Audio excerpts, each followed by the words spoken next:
கூடி வாழ்ந்தால் கோடி நன்மை, கூட்டு குடும்பம் தோப்பாகும், குணமும் மனமும் அதில்தான் பூத்தாடும்.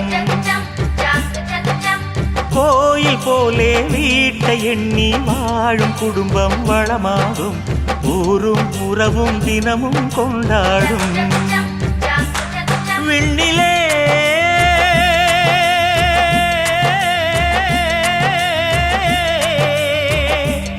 வெள்ளி மீன் கோடியே கூட்டமாய் வாழுதே, அந்த விண்மீன் போலே மண்மேல் வாழ்வோம் எல்லோரும் ஒன்றாகவே. கூடி வாழ்ந்தால் கோடி நன்மை, கூட்டு குடும்பம் தோப்பாகும், குணமும் மனமும் அதில்தான் பூத்தாடும்.